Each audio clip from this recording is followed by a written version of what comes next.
you will see that there is an example that has been done for you. On this occasion only, the conversation relating to this will be played first. Now, before we go any further, could you please confirm your full name for me? Of course, it's Marge Thompson. MARGETHOMPSON. Thank you, Marge. That's great. The customer's name is Marge Thompson, so you write Marge Thompson in the space provided.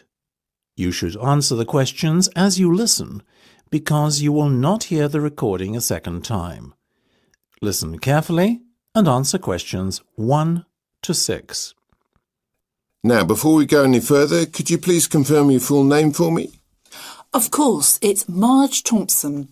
MARGETHOMPSON. Thank you, Marge. That's great. Now, Marge, the next thing I'm going to do is provide you with a booking reference. You should quote this in any further communication you have with us. OK, just let me get a pen. Go ahead.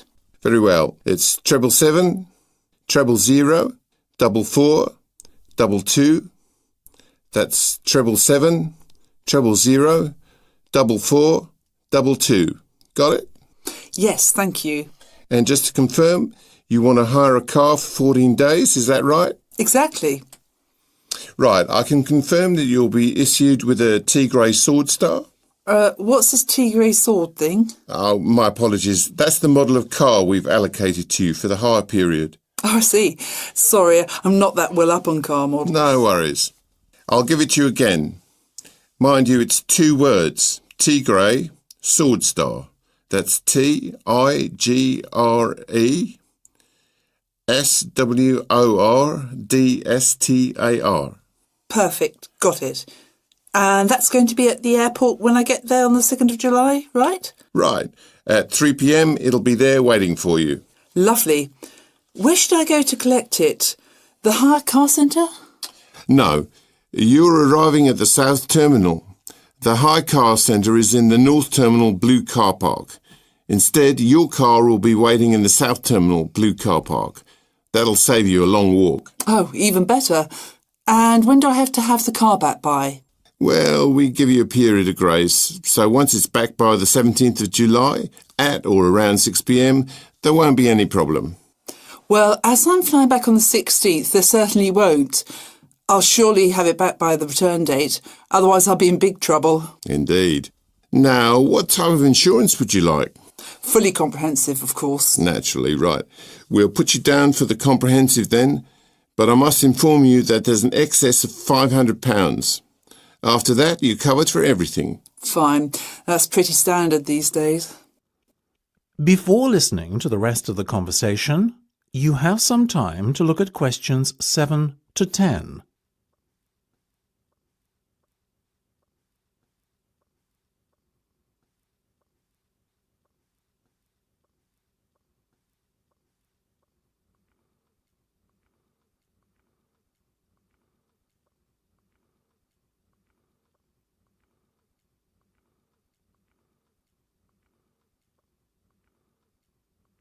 Now listen and answer questions 7 to 10.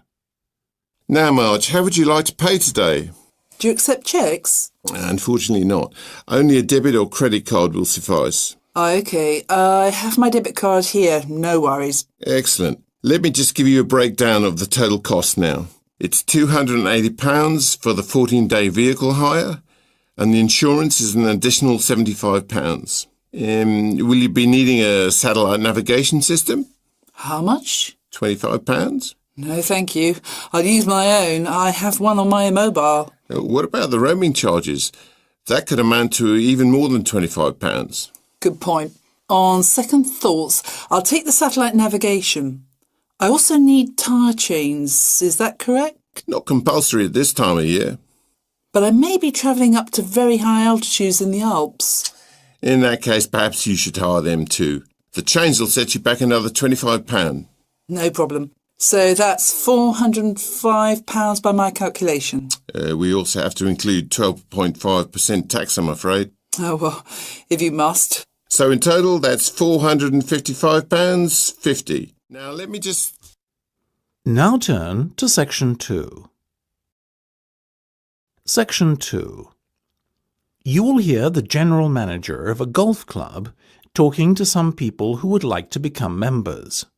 First, you will have time to look at questions 11 to 16.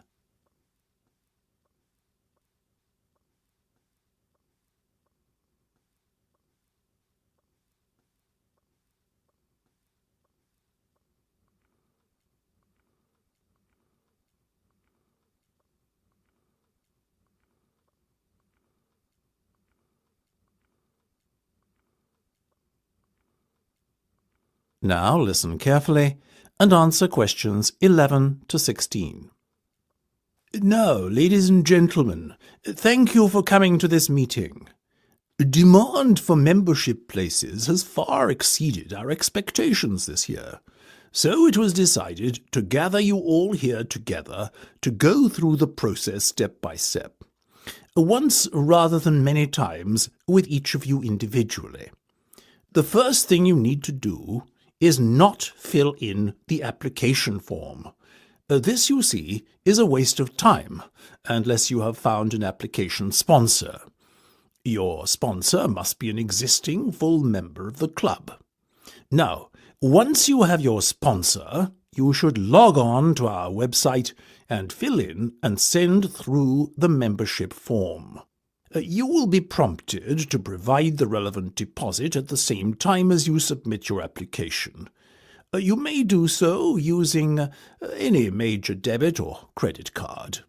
The next step is for you to attend a general meeting of the club. There are typically meetings held once a month.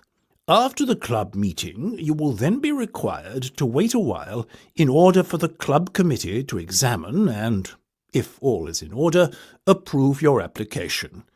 It may be necessary to ask you to come forward for an additional interview before approval is granted, depending on the circumstances.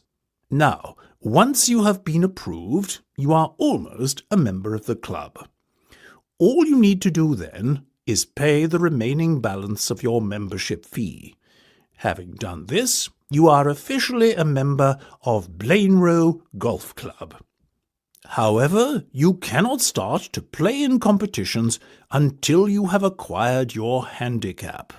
In order to do this, you must send in 3 cards. The committee will then issue you with a club handicap within 7 days on the basis of how you performed in each of the 3 rounds you played. Before you hear the rest of the discussion, you have some time to look at questions 17 to 20.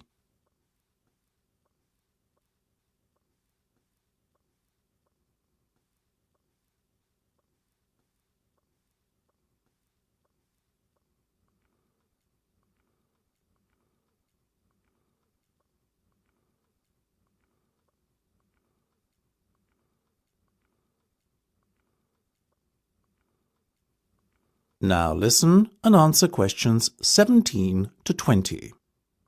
Now, I won't spend much more than a few minutes on this, but let's go through the different membership types quickly now. Remember, all the information I'm about to give you and more is available on our website. The first category is Full Ordinary Member. Basically, this is a full membership that gives you full playing rights during competitions, and for casual golf as well.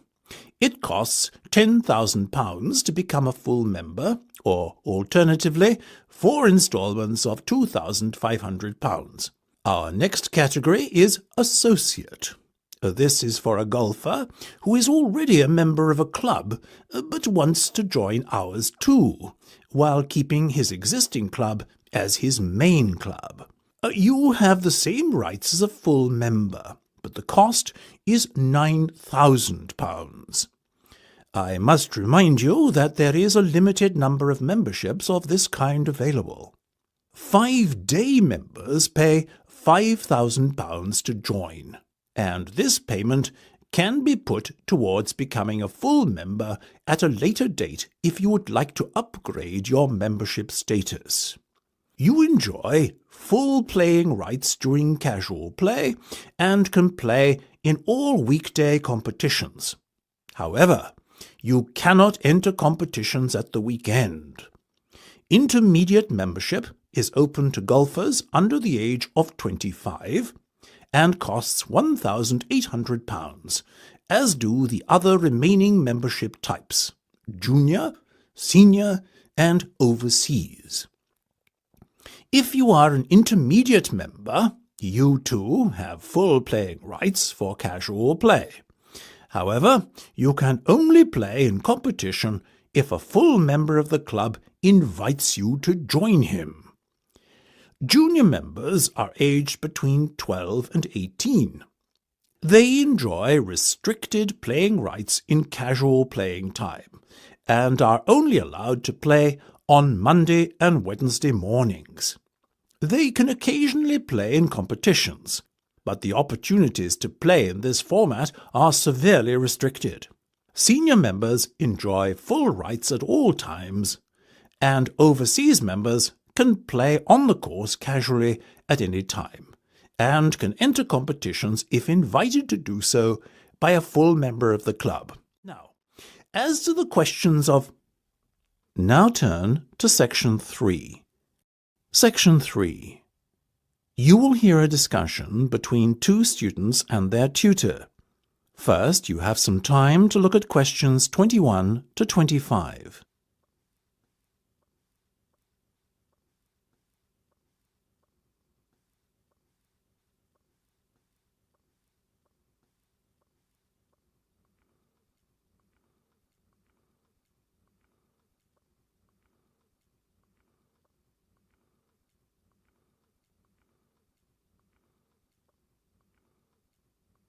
Now listen carefully and answer questions 21 to 25. Okay, guys. First off, well done. That was a very good presentation yesterday. Now I'm just going to ask you questions about it before I give you my feedback. That okay? Sure. Of course. Right. Well, in that case, tell me, Niall, why did you choose to talk about Rafael Nadal? To tell you the truth, I didn't. I think I'd better let Sheena handle this one. Sheena? Yes, it was my decision to pick Nadal. Now, that might be a strange choice for a presentation entitled Someone Who Inspired Me to Study Psychology, but... Yes, but I was going to say, it does seem rather an odd choice. Was it simply down to the fact that he's a sporting hero of yours and so a role model? You talk about him a lot, Sheena, so this much is clear. It's true. Nadal is someone I look up to, but my reasons for choosing him were totally professional. You see, I doubt perhaps in the history of tennis that there was ever a better match player than him, and that got me thinking, what is the secret to his success? How does he control his nerves so splendidly? The more we started to look into his background, the more I realised Sheena was right. Nadal was a perfect candidate for this study. He is, on so many levels, a very well-balanced character, and it was fascinating to gain an insight into the mind of this great champion over the last few weeks. I'll admit that I was at first somewhat unsure about whether or not I should back Sheena on this one, but it didn't take long for our research to put us at ease. So, while most of the students were researching Freud and other visionaries in the field of psychology and psychoanalysis, you were looking into a present-day sports star? Does that not strike you as a little odd? Of course, we knew it was a risk. After all, there was a danger that no one, least of all you, would take us seriously when we stood up on stage and started our presentation. That said, I think it is in the spirit of psychology to be inquisitive and adventurous and not just stick to the conventional. Otherwise, how would the field have come so far, as it has done already? Well, I must say, your risk certainly paid off. Yours was, without a shadow of a doubt, the most interesting and original presentation I saw. And judging by the reactions of the other students, I would have to say that everyone else was equally impressed. Thank you. I'm so glad you think so. Yes, But notwithstanding your excellent presentation content, we must remember that the marks for this project are awarded based on a number of criteria, and we'll examine those in a few minutes. But first, another question. Where did you find your sources? Well, and I don't quite know how we managed it, but we were able to secure a face-to-face interview with Nadal while he was over here for the Wimbledon Tennis Championship, so we weren't reliant on newspaper articles and interviews or any other forms of secondary sources.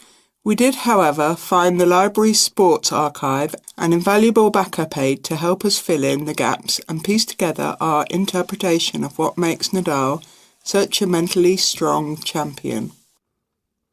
Before you hear the rest of the discussion, you have some time to look at questions 26 to 30.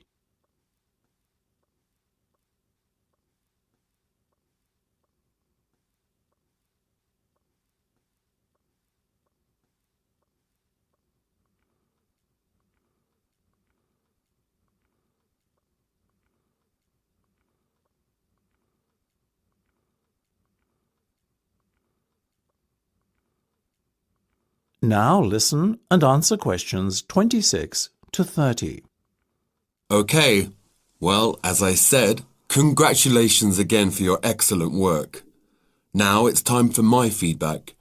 The first area where marks were awarded is in your use of equipment.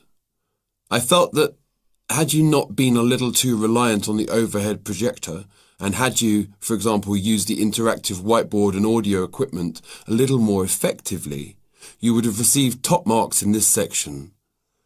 As things stand, though, your use of equipment was still very satisfactory. It's just a shame as it was an opportunity missed to score full points. The next area I was asked to assess is content. As you might have guessed, I simply can't fault you on that. Highly original work, so well done. As for your timing, I felt that the two of you were a little too over-rehearsed, so the presentation felt at times a little robotic. That said, again, it was very satisfactory, and you would get full points for effort. Sadly, though, there is such a thing as trying too hard, and that cost you top marks here, I'm afraid. Oh, I see. Right. What was particularly impressive, though, was the thick handout you'd prepared for everyone. I took it home to read through it afterwards, and it was very well written. But not alone that, it also enhanced my experience of the presentation itself on the day, as I was able to refer to the handout for further information on what was being discussed and to answer any questions I had. Very nice. As for your level of interaction, well, you had so much that you were intent on packing into your 20-minute time slot that sadly you ran out of time at the end, which left no room whatsoever for interaction and no one had the chance to ask you any questions. You've probably guessed, therefore, that you did worse than average in this department, and unfortunately, your score will have to reflect this. Oh my goodness, everything sounded so positive at the start. That is a big disappointment. We worked so hard. Now, don't be so quick to get deflated. Remember, your presentation skills only count for 15% of the project grade. Your score in this assessment, even if it were terrible, would still not be enough to prevent you from getting top marks overall. It's very hard to score well in the presentation assessment anyway, so believe me, you both did reasonably well. Thank you. I wish I felt like that. Yes, your feedback was very constructive. We're just a little disappointed with ourselves. Why? Now turn to Section 4. Section 4. You will hear part of a talk on cat breeds. First, you have some time to look at questions 31 to 40.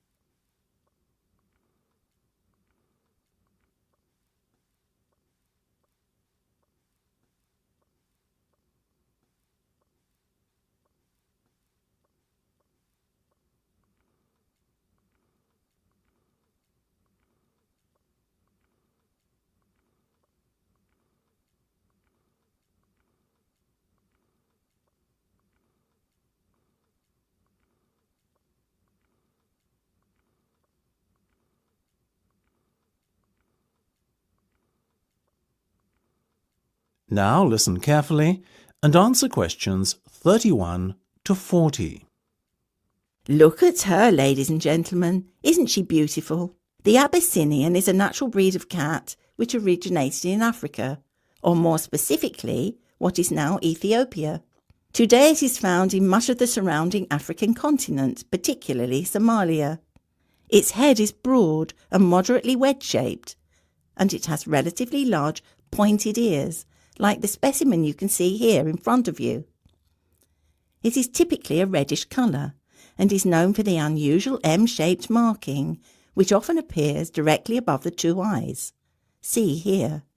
It has a medium-length coat in a sort of ticked pattern, ticked being a term to describe when the hair gets progressively darker from root to tip. There you go, little fellow, well done. Now this gentleman, he is a male, I can assure you, is the Aegean. The Aegean is of Greek origin, as you might have guessed, and is thought to have come from the Cycladic Islands. It's considered to be the only native Greek breed of cat. It is one of the newest and therefore rarest cat breeds, but relatively plentiful throughout Greece. It is much liked for its intelligence and friendliness, and because it excels in pest control. It has a semi-long-haired coat with rich tail. The coat is typically bi- or tri-coloured, with white always present, and the other colours ranging from black to red, blue, cream, etc. These colours are just as likely to present themselves as stripes. This little guy, as you can see, has beautiful reddish-blue stripes running through a pale coat. The head is medium-sized and quite round. The ears have a wide base, rounded tips, and are covered by hairs. Now the Australian. Australians are still mainly confined to distribution in their homeland. Obviously Australia, though a number of catteries in the UK have started to breed them too. Look at those expressive eyes. The cat is a fine example of the breed, medium-sized and short-haired. Notice also the large round head. This breed is much loved for its tolerance of children, and because it is very rarely inclined to scratch. Its coat is typically spotted, or, as in the case of this little fellow, classic tabby style. Last but not least, we have the bobtail, another relatively new breed, like the Aegean and Australian. The bobtail first appeared in the 1960s in the United States, the only country in which it has a significant distribution, and is most notable for its stubby, bobbed tail, which is only something like 1/3 to 1/2 the length of a normal cat's tail. It is a very sturdy breed, with rather shaggy and dense fur. Bobtails can have any colour fur, and often have the appearance of a tabby. Unlike the other breeds we have discussed, the bobtail is not natural. It is said to be a result of the crossbreeding of a domestic tabby cat and a bobcat. Such is the careful breeding the cat has undergone that it comes in all colours, and there are also both long and short-haired versions. If I had to recommend one of these breeds to you today, I would have to vouch for the Australian. After all, as all of us here are parents, we must surely agree that our children are our first consideration when it comes to purchasing a pet. What effect the animal will have on them, how will it react, etc. These are questions we all ask ourselves, and they are even more important when the child is very young. The Australian is simply unrivalled in the temperament department and is extremely unlikely to lose its composure and take a swipe at your child. That said, it is still a very rare breed in these parts, and as with all things in the world, rare equates to very expensive. So it may be beyond the price range some of you are prepared to pay. Surprisingly perhaps, though the bobtail is part lynx or bobcat, as they say in the States, it doesn't appear to have inherited any of the wildcat's aggressiveness, and therefore it makes an excellent second best as a pet you can allow to be around children. It is also considerably less expensive. The other two breeds we have talked about both make excellent house pets. However, hand on heart, I could not endorse either as a pet to have around young children. In my view, the child's safety is not something to gamble with. So, if you can afford the extra few quid to lay out for a bobtail, or better still, an Australian, do so. You won't regret it.